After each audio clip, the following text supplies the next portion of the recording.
구약성경 잠언 11장 18절과 19절 말씀, 우리 한 목소리로 함께 읽겠습니다. 구약성경 잠언 11장 18절과 19절 말씀입니다. 자, 우리 한 목소리로 함께 읽겠습니다. 시작. 악인의 싹은 허무하되 공의를 뿌린 자의 상은 확실하니라. 공의를 굳게 지키는 자는 생명에 이르고 악을 따르는 자는 사망에 이르느니라. 아멘. 잠언 강해를 이전과 공사로 인해서 수개월 멈췄다가 드디어 76번째 강해를 이어갑니다. 자, 이 앞전에 우리가 나눴던 말씀을 조금 더듬어 보면 솔로몬은요, 성도 개개인이, 하나님의 자녀 개개인이 진정한 평화와 안정을 누리기 위해서 무엇을 조심해야 한다라고 강조했냐면 경솔하게 보증을 서지 말아야 함을 강조했습니다. 또한 경솔하게 보증을 서지 말아야 될 뿐만 아니라 여호와 하나님을 경외하면서 선을 행함으로 주변 사람들에게 덕을 베풀 수 있는 그런 삶을 살아야 진정한 평화와 안정을 누릴 수 있다라고 강조했지요. 반면 정말 자기의 만족과 유익을 위해서 수단과 방법을 가리지 않고 정말 자기의 유익만을 추구하며 살아가는 자, 그런 자는 분명 재물은 얻을 수 있다고 그랬어요. 재물은 얻을 수 있으나 하나님이 기뻐하는 존귀함은 얻을 수 없다는 것, 이것을 솔로몬이 또한 강조했지요. 이처럼 하나님의 사랑을 이웃에게 베풀 줄 아는 그런 하나님의 백성의 삶은 정말로 하나님 보실 때 가치가 있고 의미가 있습니다. 그리고 그러한 자가 살아가는 모든 일상의 영역에서는 정말 하나님의 평화와 하나님 주신 안정이 그 자리에서 나타나게 되죠.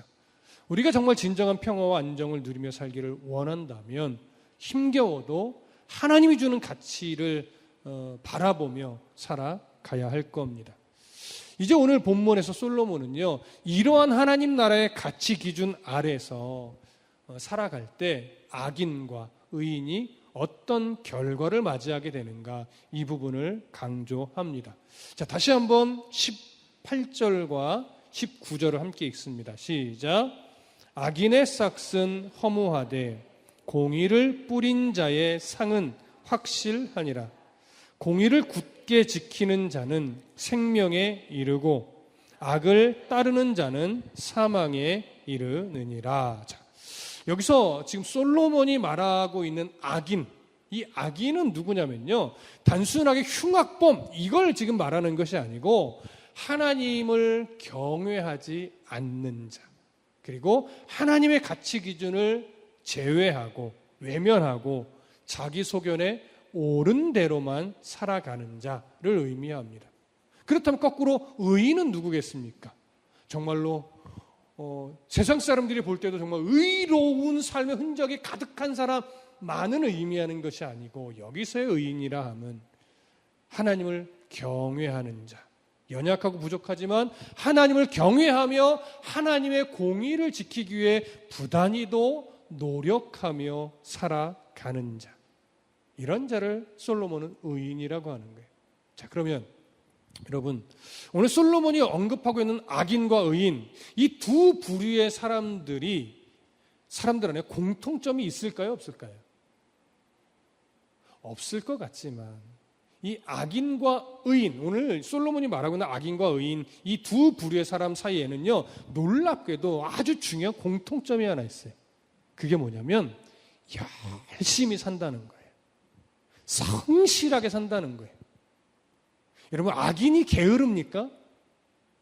악인은 웬 못된 짓만 합니까? 여러분, 그런 악인 아니에요. 물론 그런 악인도 여기 악인의 포함이 되지만 보편적으로 말하는 것은요, 그런 흉악한 악인을 말하는 것이 아니고 열심히 성실하게 최선을 다해서 살아가고 있으나 그 삶의 중심에 하나님을 경외함이 없고 하나님의 가치 기준이 없이 살아가는 자, 오늘 성경이 이런 사람을 악인이라고 하는 거예요.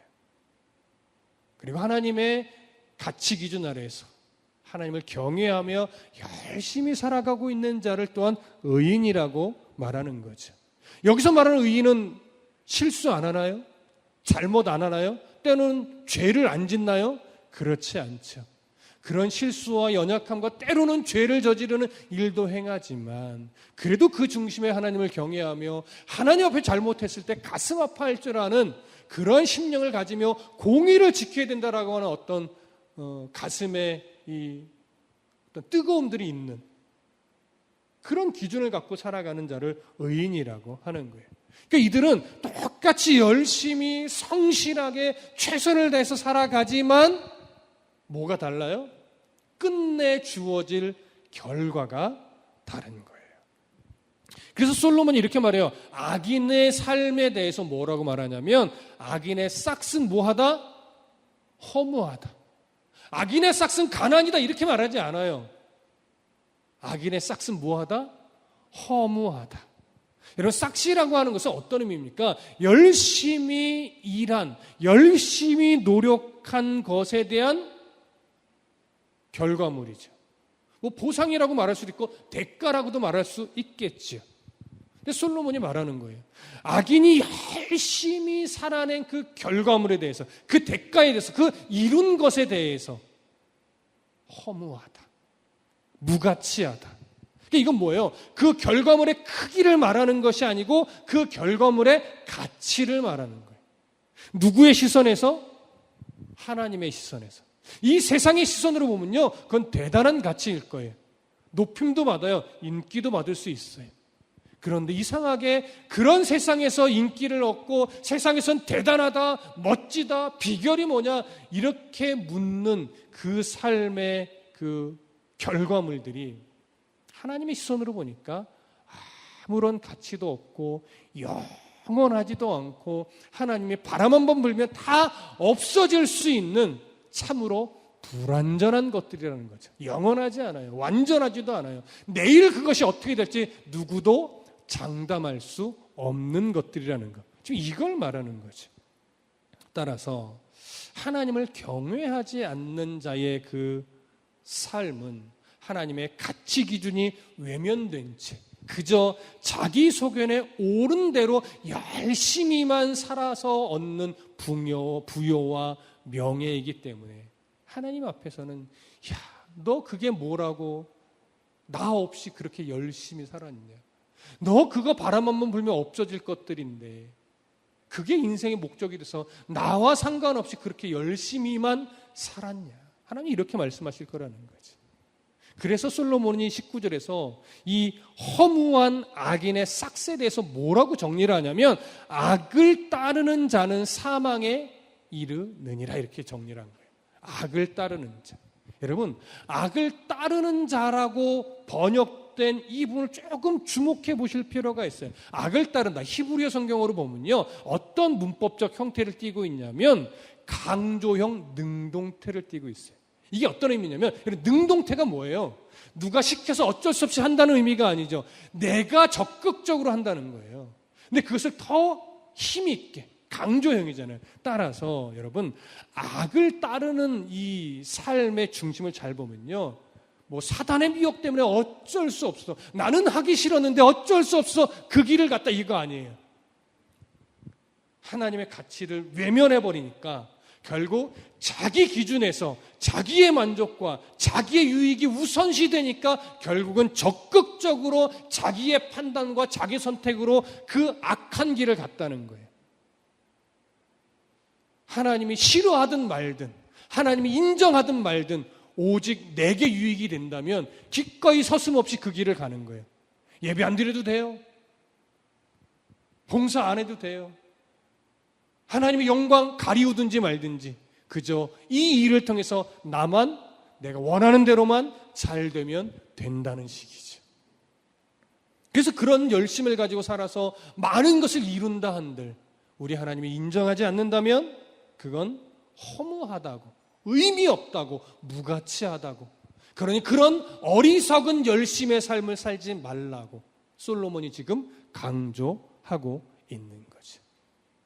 여러분, 악을 따르는 열심, 하나님의 가치를 외면한 열심, 여러분, 이 열심을 잘 살았다라고 말할 수 없으니 하나님의 가치 기준을 놓치지 않는 성도가 되어야 할 겁니다. 여러분, 기억을 더듬어 보십시오. 창세기 6장 1절과 2절에 어떤 내용이 있나요? 제가 읽어드릴게요. 사람이 땅 위에 번성하기 시작할 때에 그들에게서 딸들이 나니 하나님의 아들들이 사람의 딸들의 아름다움을 보고 자기들이 좋아하는 모든 여자를 아내로 삼는지라. 누구 시대의 이야기입니까? 노아 시대의 이야기입니다. 노아 시대의 사람들이 살아가는 모습이에요. 여기 보면 사람이 땅 위에 번성할 때라고 되어 있어요. 아담과 하와가 에덴 동산에서 쫓겨나서 그 이후에도 가인과 아벨만 있었던 건 아니죠. 성경에 기록은 안 돼 있었지만 그 사이에 이미 계속해서 아담과 하와는 자녀를 출생했을 것이고 그 자녀들은 이미 더 성장을 해서 생육을 할 수 있는 나이만 되면 근친상간으로 계속 결혼해서 후손에 계속 났을 때이기 때문에 성경은 선택적으로 가인과 아벨만 기록하고 있지만 그 사이에 얼마든지 친인척이 많이 있을 수 있어요. 그런데 가인과 아벨 이후에 그 번성함이 더 확장됐다는 거예요. 사람이 굉장히 많아져서 이제 가인의 후손, 셋의 후손, 이런 후손들이 이제 그 줄기를 따라 계속 번성하게 됐다는 거예요. 사람이 많아졌죠. 그런데 오늘 성경이요, 그렇게 꽤 큰 무리를 이루며 살아갈 때 그들에게서 딸들이 났대요. 여기서 강조점은 뭐냐면 이 딸들은 그거예요. 가인의 후손으로서 아름답게 자라난 여인들. 근데 이 아름다움은 어떤 차원의 아름다움이겠어요? 세상적 가치 기준의 아름다움을 말하는 거예요. 그리고 또 누구도 태어나요? 셋의 후손들도, 특히 여기서 누구를 강조해요? 아들들을 강조하는 거죠. 그럼 가인의 후손들과 셋의 후손의 차이점이 뭐예요? 가인의 후손은 하나님께 예배하기를 완전히 잃어버린 후손. 셋의 후손은 그래도 에노스 때부터는 하나님을 예배하기 시작했다라고 얘기해요. 그러니까 셋의 후손은 그래도 하나님을 예배하며 살았던. 그래서 노아 시대에 노아만큼은 하나님 뭘 놓치지 않게 붙잡아요? 하나님을 예배하는 것을 놓치지 않게 붙잡아내셨던. 그런 후손들이에요. 그런데 그 셋의 후손이 모든 면에서 온전했다는 것은 아니지만 셋의 후손은 그래도 무엇을 누릴 줄 아는 거냐면 이거는 하나님이 싫어하는 건데, 이런 걸 알고 그래도 죄의 흔적들을, 여전히 죄의 본성은 가지고 있으나 예배하는 어떤 그 기준을 가지고 살아가다 보니까 이건 하나님이 기뻐하지 않는 건데 라는 분별력을 가지고 죄의 본성을 그래도 누르며 살아가는 모습은 있었더라. 그런 후손들이었다는 거예요. 근데 이렇게 그래도 나름 구별되게 살아가고 있었는데 어느 순간 어떤 일이 벌어졌다는 거예요? 셋의 후손들이요, 누구의 아름다움에 이제 빠지기 시작해요? 가인의 후손의 여인들의 아름다움에 빠지기 시작해요. 그래서 그 딸들의 아름다움을 보고 결혼하기 시작했어요. 여러분, 결혼하는 게 뭐가 잘못된 거겠습니까? 근데 여기서의 문제점은 뭐예요? 믿음과 그 상대방에 대한 하나님의 가치 기준 아래서의 결혼이 이루어져야 되는데 그렇지 않았다는 거예요. 이거 보세요. 딸들의 아름다움을 보고라고 되어 있잖아요. 이게 히브리어로 라라는 거예요. 이 단어가 어디서도 동일하게 쓰여졌냐면 하와가 선악과를 보고 탐스럽게 보이고 뱀이, 사단이 말한 대로 정말 저걸 따먹으면 죽지 않고 오히려 하나님처럼 될 것 같은 그런 미혹에 빠져서 자기가 손을 뻗어 어떻게 한 거예요? 먹은 거예요. 먹기 싫은데 어쩔 수 없이 먹은 거 아니에요. 사단이 미혹의 말을 탁 던졌을 때 자기가 판단해서 정말 저걸 먹으면 그럴까 하고 자기가 손을 뻗어 먹었단 말이에요. 그 보고라는 것이 하나님의 가치 기준을 놓치고 자기 중심으로 보기 시작할 때의 강조점을 많이 두고 있어요.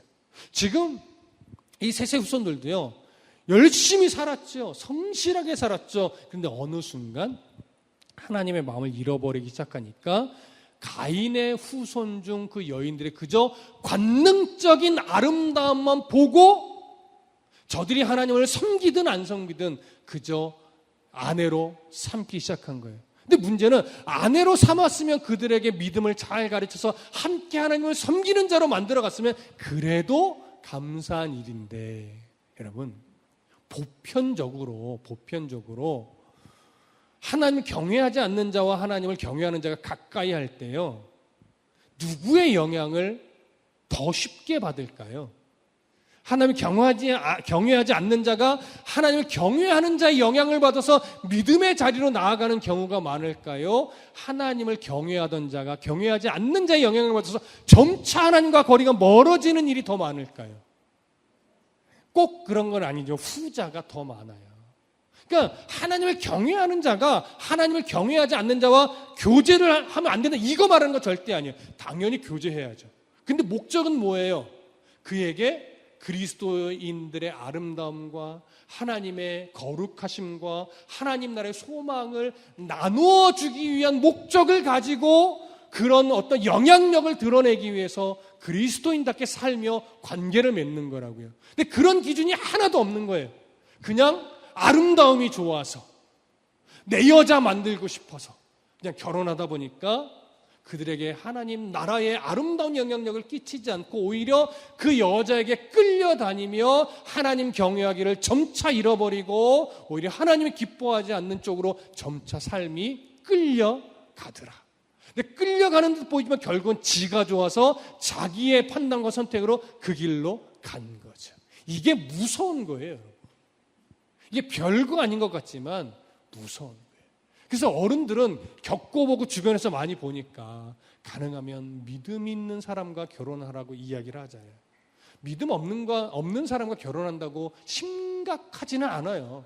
근데 문제는 뭐냐면 그냥 분별 없이 어떤 기도함과 목적과 방향성 없이 그냥 좋다고 결혼하면요, 믿음이 흔들리는 경우가 많고 믿음이 흔들리고 고난 속에 어느 영적인 아픔과 이런 걸 겪은 다음에 간신히 죽게 돌아오는 경우가 허다해요. 그러니까 이런 걸 너무 많이 보니까 어른들은 가능하면 인격도 보지만 믿음도 봐라, 인격과 믿음을 좀 같이 봐라, 이렇게 늘 이야기하는데 젊을 때는 이쁜 것만 보이고 멋있는 것만 보이고 믿음의 중심과 가치는 잘 못 보는, 그러다가 꼭 실수하고 그때 엄마 말을 들을 걸, 아빠 말을 들을 걸 꼭 이러는 게 사람이잖아요.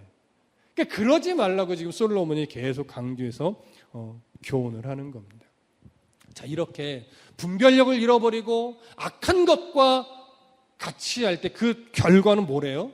사망이라고 단호하게 말하는 거예요. 여러분, 이 사망이라는 것은 이중적 의미가 있습니다. 죄의 결과가 죄를 따르고 살았던 결과가 사망이라고 하는 것은요, 첫 번째는 이거예요. 이 땅에서 살아가는 동안도 사망이에요. 근데 이 사망은요, 이 땅에서 살아가는 동안 뭐 맨날 고통 속에 살고 하는 일마다 안 되고 그걸 말하지 않아요. 이 땅에서 살아가는 동안 물론 어려움도 겪을 수 있지만 화려하게 자기가 자기 성에 오른 대로 그냥 즐겁게 살아갈 수도 있어요. 근데 문제는 뭐예요? 하나님과 단절된 상태에서 즐겁게 사는 거예요. 이것이 왜 문제인지 아세요? 하나님과 단절되어 있다는 것이 얼마나 정말 큰 불행인지 이걸 이 땅에서 사는 동안 잘 몰라요. 그저 돈이 주는 화려함에 취해 있고 명예와 인기와 그저 내 만족함을 누리는 것이 더 좋으니까 하나님과 단절되어 있다는 것이 얼마나 큰 고통이고 불행인지를 잘 못 느끼는 거예요. 그럼 언제 느껴요? 바로 마지막 때 이 땅에서의 삶이 맞춰질 때, 육신의 생명이 끝났을 때, 하나님의 심판대 앞에 섰을 때는 돌이킬 수 없단 말이죠. 그때는 말하지 않아도요, 하나님과 단절된 고통이 얼마나 크고 무서운 것인지를 비로소 깨달아요. 근데 그때는 늦은 거죠. 그래서 솔로몬이 지금 단호하게 죄를 따라서 산 결과가 뭐라고 말해요? 사망이라고 말하는 거예요. 그래서 하나님의 마음을 늘 깨닫고 살아가고 있다면 정말 큰 복을 누리고 살아가는 겁니다. 하나님의 말씀을 그래도 소중하게 여기고 그 말씀 안에서 하나님의 마음과 그 뜻을 찾고 분별하며 살아가야 된다라고 하는 어떤 각성을 가지고 있다면 그 사람은 정말 복된 인생을 지금 살아가고 있는 거예요. 근데 이 말씀이 왜 필요하냐? 요즘 점차 교회가 어떻게 변하고 있어요? 화려하게 변하고 있어요. 우리 교회도 예전에 비하면 굉장히 많이 화려해졌죠. 근데 우리가 늘 조심하는 게 뭐예요? 그 화려함에 예전보다 화려해졌다라고 거기에 도취돼서 교만을 부리거나 어리석게 하거나 말씀의 어떤 그 진중함을 놓치는 이런 일이 없기를 우리가 늘 간구하는 거잖아요. 교회가 자꾸 화려해져만 가요. 커지기만 해요. 그러다 보니까요, 교회가 이렇게 말하는 분들이 있어요. 재미는 있는데 생명이 없는 교회가 많다. 이런저런 프로그램으로 성도들의 귀는 즐겁게 해주는데 그 안에 자꾸 생명은 없어지더라. 이게 우리가 정말 조심해야 될 부분이에요. 많은 분들이 교회를 옮기거나 이사나 여러 이유로 교회를 옮길 때요, 교회를 찾는 기준이 말씀으로 내가 책망받을 수 있는 곳을 잘 안 찾아요. 내 귀에 좋은 이야기만 해주는 교회, 편한 교회, 나를 자꾸 뭐 이거 해라 저거 해라 불편하게 하지 않는 교회, 이런 교회를 찾아요. 그러다 보니까 결국 작은 교회보다는 어떤 교회를 가요? 있어도 별 티 안 나고 없어도 별 티 안 나는 큰 교회만 자꾸 찾아가는 거예요. 그래서 큰 교회도 별로 일꾼이 없대요. 왜? 다들 소리 소문 없이 예배만 드리고 사라지는 사람들이 많아서. 근데 여러분, 큰 교회를 가냐 작은 교회를 가냐 이것이 중요한 것이 아니고, 제발 교회를 찾는 기준이 뭐냐면 말씀으로 내가 찔림을 받을 수 있는 것, 말씀으로 내가 책망을 받을 수 있는 것, 그와 함께 말씀으로 때로는 위로도 받고 때로는 말씀으로 내가 도전도 받을 수 있는 그 말씀이 기준이 되어야 하는데, 말씀을 기준으로 교회를 찾는 사람이 생각보다 많지 않더라. 이게 참 안타까운 거예요. 이런 말씀을 기준으로 교회를 찾는 건다는 것은 뭐냐면 하나님을 경외하는 자 안에 살아있는 특징이에요. 그러니까 교인은 많은데 하나님의 자녀는 적어 보이는 게, 이게 적다라고 제가 단정해서 말할 수는 없어요. 그건 하나님만이 아시는 거니까. 교인은 참 많은데 정말 하나님의 자녀는 왠지 많아 보이지 않는 시대. 설교는 많은데 하나님의 말씀이 전해지는 것은 왠지 적어 보이는 이 시대를 우리가 살아갑니다. 그래서 오늘 이 솔로몬의 교훈은 우리가 가슴 깊이 새겨야 하는 말씀입니다. 솔로몬은 이런 악인의 삶과 대조해서 공의를 뿌린 자의 상은 확실하다, 이렇게 강조합니다. 공의를 뿌린 자. 이런 공의를 뿌린 자는 어떤 의미입니까? 왜 뿌린다라고 했을까요? 이런 뿌린다는 건 뭘 비유로 한 거예요? 농부가 씨를 밭에 뿌리는 이 상황을 비유로 한 거죠. 그럼 농부가 밭에 씨를 뿌릴 때 어떻게 뿌려요? 한쪽만 뿌려요? 아니죠. 밭 구석구석 넓게 최대한 많은 수확을 내기 위해서 곳곳에 다 뿌립니다. 빠지는 곳 없이 하기 위해서 다 살펴보면서 뿌리죠. 이처럼 일상의 모든 영역에서, 소소하게 보이는 그 소소한 일상의 모든 영역에서 하나님의 가치 기준을 가지고 살아가려고 애쓰는 자, 이런 자들이 바로 공의를 뿌리는 자예요. 이걸 너무 거룩하게만 생각하지 마십시오. 설거지할 때, 또 쓰레기 버릴 때, 오늘 출근을 위해서 문을 열고 나갈 때, 오늘도 하나님을 생각하며 하나님의 자녀라는 어떤 이 생각을 늘 가지고 살아가려고 애쓰는, 노력하는, 많이 넘어지지만 그래도 내가 예수 믿는 사람인데 라고 하는 이 생각을 놓치지 않고 살아가려고 애쓰는 사람, 이런 사람이 공의를 뿌리는 자지. 그러니까 이런 사람들의 중심에는 항상 뭐가 있겠어요? 예배가 있어요. 말씀이 있어요. 찬양이 있어요. 기도가 있어요. 이건 당연한 거예요. 예배가 없고 말씀이 없고 기도가 없는데 매일매일 순간순간 내가 그리스도인이라고 하는 어떤 이 긴장감을 가지고 살아가겠어요? 안 되는 거예요. 물론 기본적으로 나는 예수 믿는 사람이야 라고 하는 것을 갖고는 살아가겠죠. 근데 뿌리는 삶은 안 되는 거예요. 문득 나 예수 믿는 사람이야. 뭐 이단이 접근을 했을 때 그래도 나는 예수 믿는 사람이니까 저런 이단에 가면 안 돼. 이 정도는 생각하겠죠. 그것도 은혜예요. 너무나 감사한 일이에요. 그러나 성숙한 성도는 아닌 거죠. 성숙하기 위해서는, 성숙한 성도로 성장하기 위해서는 뭐가 필요해요? 계속 불편함이 있어야 돼요. 운동선수가 운동할 때 부딪힘이 없으면 운동이 안 되잖아요. 근육이 좀 당겼다가 풀어졌다가 막 숨찼다가 막 거의 죽을 것 같은 순간까지 갔다가 이것이 계속 반복되어져야 근력이 키워지고 실력이 키워지고 하는 거죠. 제가 어떤 인터뷰에서 황영조가 그 얘기를 하더라고요. 어떤 사람들은 자기가 쉽게 금메달을 딴 것처럼 생각한다고. 그냥 뛰면 되지 않냐고. 그 금메달을 따기 위해서 자기가 정말로 보냈던 정말 고통스러운 그 매일매일 정말 힘들었다고. 그냥 얻어지는 거 아니라고.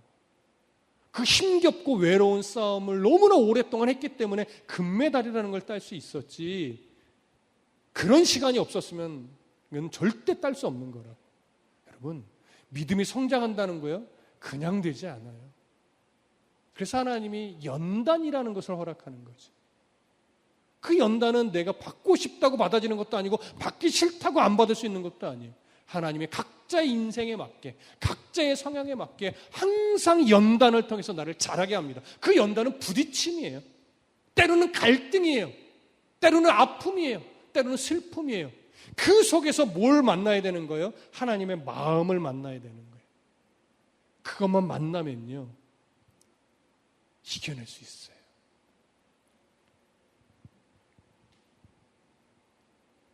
어제 제가 참 아끼고 사랑하는 후배랑 통화를 했습니다. 근데 그 후배가, 형, 내 딸이 조현병이래.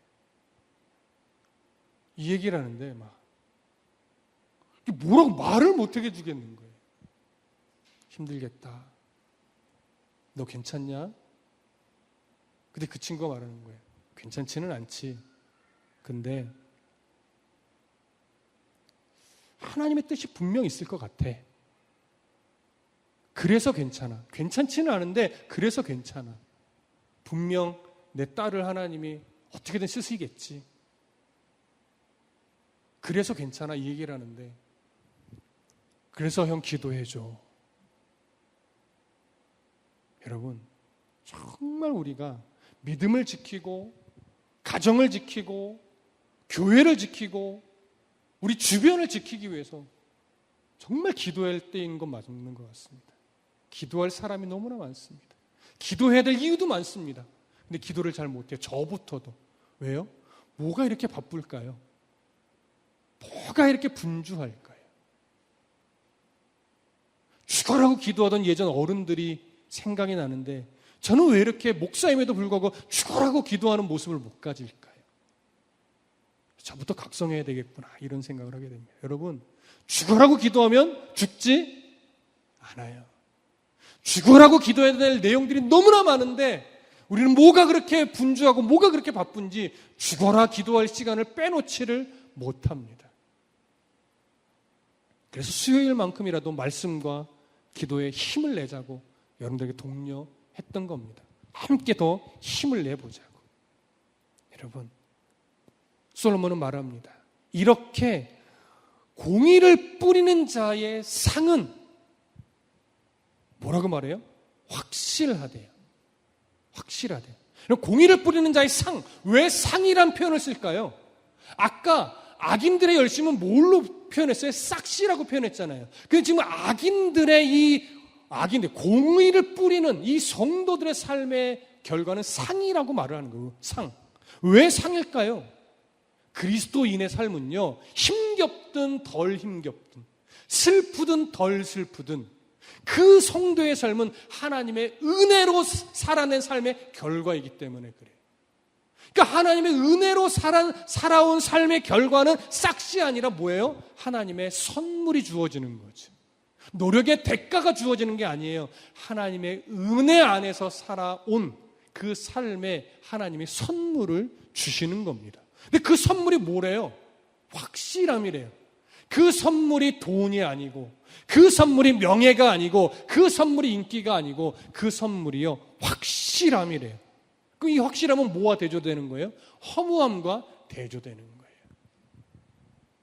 가진 것이 좀 많든 적든, 명예가 있든 없든, 건강이 있든 없든, 그리스도인이 공의를 뿌리는 자의 삶을 부단히도 노력해서 살아냈다면 그의 삶은 누구와의 관계가 끊어져야 안 끊어져요? 하나님과의 회복된 관계가 절대 안 끊어지는 삶이에요. 그래서 확실해요. 여러분, 하나님과의 관계가 끊어지지 않는 삶이라면 이 땅에서는 좀 힘들어도 우리는 그 하나님 나라를 바라보며 누구보다도 행복하게 살 수 있지요. 그 행복의 절정은 이제 언제 와요? 육신의 삶을 마치고 하나님이랑 갔을 때, 그때는 정말 이 세상에서의 물질과는 비교할 수 없는 가장 큰 복을 누리게 되는 겁니다. 여러분, 늘 말씀드립니다. 성경에 하나님의 나라를 왜 황금길, 문의 보석, 문고리도 보석 이렇게 설명한다고 말씀드렸죠? 우와, 이렇게 반응하라고요? 아니에요, 여러분. 하나님의 나라가 황금길이고 하나님의 나라의 문고리가 보석이고 막 이렇다는 것은 야, 보석, 와, 이러라는 것이 아니에요. 이 땅에서 우리가 그렇게 목을 메고 소망하고 바라던 그 금은 보석 부요함이 하나님 나라에서는 발에 치는 뭐밖에 안 되더라? 돌멩이의 가치밖에 안 되더라. 그만큼 하나님의 나라의 아름다움은 땅에 우리가 목을 매던 가치와 비교가 된다 안 된다?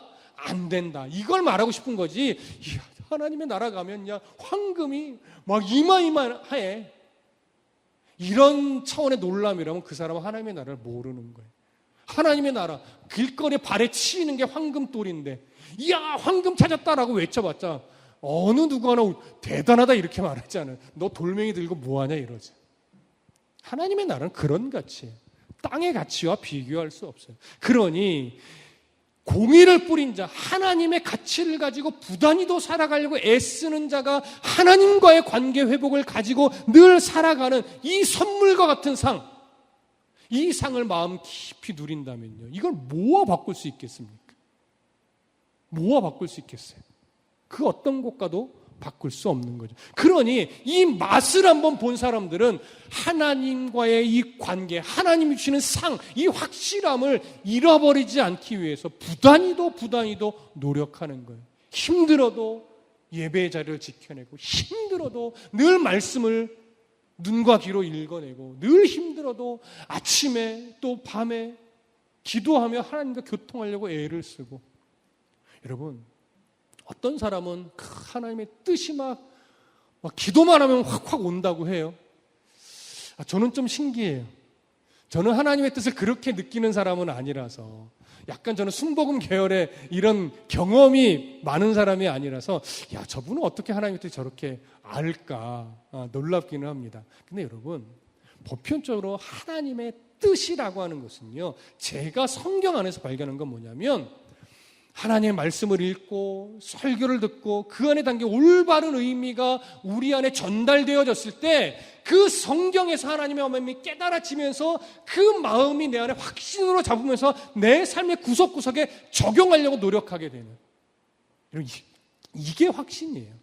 그러니까 하나님의 말씀이 이런 거구나를 깨닫게 되면서 이것이 내 삶에, 그래 내가 적용해 봐야지라고 하면서 점차 하나님의 말씀을 신뢰하게 되고, 점차 하나님의 말씀을 내 삶에 적용하면서 경험하면서 하나둘씩 더 깊고 넓게 알아가는 거죠.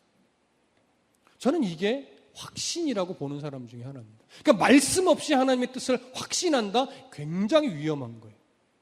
하나님의 말씀을 통해 하나님의 뜻을 올바르게 깨달아 알 때 하나님에 대한 확신이 더 올바르게 되는 거예요. 하나님 말씀 없이 하나님의 뜻을 안다는 것은요, 정말 이건, 그게 정말 하나님의 뜻이었다면 그건 신비한 거고, 아니면 어떤 종교적인 울타리 안에서 이게 하나님의 뜻이겠지라고 착각하는 경우도 있어요. 그래서 어떤 은사 같은 건요, 꼭 반드시 하나님의 말씀과 같이 가야 돼요.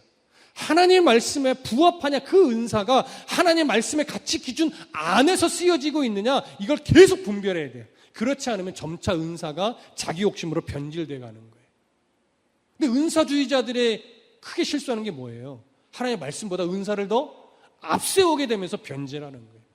절대 어떤 은사도요, 하나님의 말씀을 앞서갈 수 없습니다. 그래서 예언의 은사 받은 사람들 따라다니는 사람들 보세요. 그 사람들은요, 성경 안 봐요. 예언의 은사를 가진 자분이 해주는 말만 아멘으로 받고 그 말이 절대적인 어떤 가치 기준이 돼요. 굉장히 위험한 거예요. 어떤 은사도 하나님의 말씀보다 앞설 수 없어요.